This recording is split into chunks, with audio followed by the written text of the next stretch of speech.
নমস্কার, দেখছেন news time আর আপনাদের সঙ্গে রয়েছে আমি সানন্দা।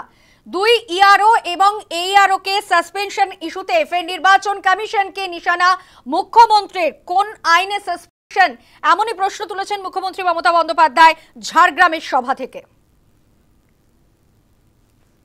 দুই ইআরও এবং দুই এইআরও সাসপেনশন ইস্যুতে ফের নির্বাচন কমিশনকে নিশানা মুখ্যমন্ত্রী মমতা বন্দ্যোপাধ্যায়ের। কোন আইনে সাসপেনশন, এমনই প্রশ্ন তুলেছেন মুখ্যমন্ত্রী। ঝাড়গ্রামের সভা থেকে প্রশ্ন মমতার।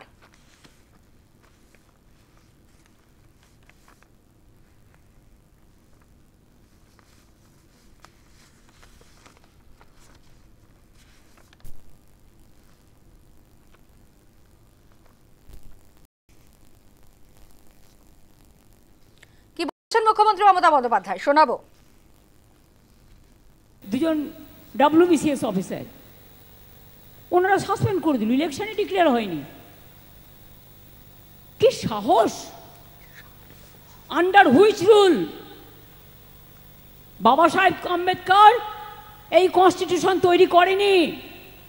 আমরা সবাই ছোট থেকে জানি, যেদিন ডেট অফ নোটিফিকেশন হয় ইলেকশনের, সেদিন থেকে ইলেকশন কমিশন অ্যাকশন নিতে পারে।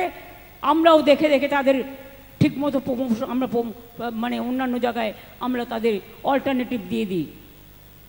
এখন ইলেকশনের অনেক বাকি আছে। এখন থেকে কি ভেবেছেন?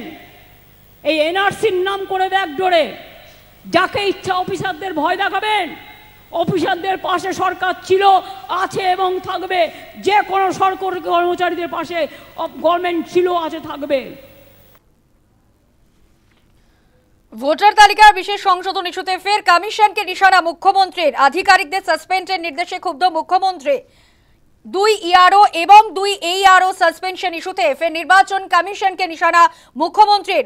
কোন আইনে সাসপেনশন, ঝাড়গ্রামের সভা থেকে প্রশ্ন তুলেছেন মুখ্যমন্ত্রী মমতা বন্দ্যোপাধ্যায়।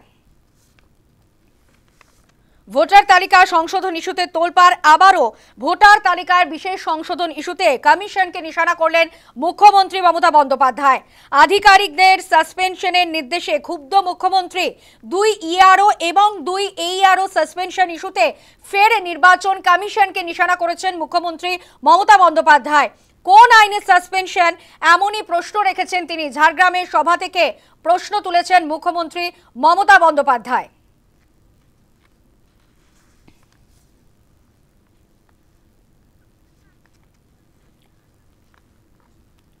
নির্বাচন কমিশনকে নিশানা করেছেন মুখ্যমন্ত্রী ঝাড়গ্রামের সভা থেকে।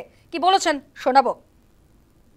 সবার ভোটার লিস্টে যাদের এন্টাইটেল তাদের নাম তুলতে হবে। যারা ভাবছেন আপনার এপিক কার্ড আছে, আর কিছু করতে হবে না, নিয়মটা পাল্টে দিয়েছে। নতুন করে আবার নাম তোলার চক্রান্ত চলছে। 2002 সালের আগে জন্ম হয়েছে, আমরাও হোম ডেলিভারি, আমাদের এই স্কুলের সার্টিফিকেট সেই 46 বছর আগেকার বাবা মায়ের বার্থ সার্টিফিকেট জোগাড় করতে হবে। কজনের আছে? যারা আইন করছে তাদের আছে তো। তারা সোনার চামচ মুখে দিয়ে জন্মগ্রহণ করেছেন। তারা কি করে বুঝবে খেটে খাওয়া মানুষের কথা, গরিব মানুষের কথা? সব দেবেন, নিজের ঠিকানা দেবেন না। সব দেবেন, নিজের ভাষা দেবেন না।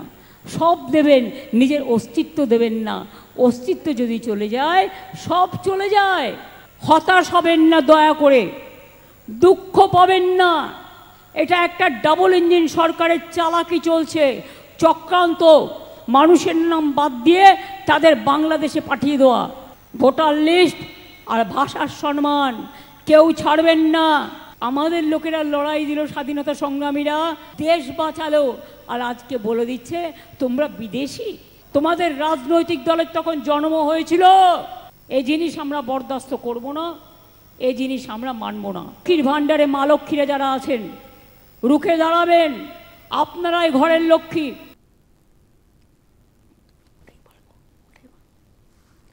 অনুপ্রবেশে আপত্তি নেই, ঝাড়গ্রামের সভা থেকে এমনটাই দাবি করেছেন মুখ্যমন্ত্রী মমতা বন্দ্যোপাধ্যায়। কি বলেছেন, শোনাবো।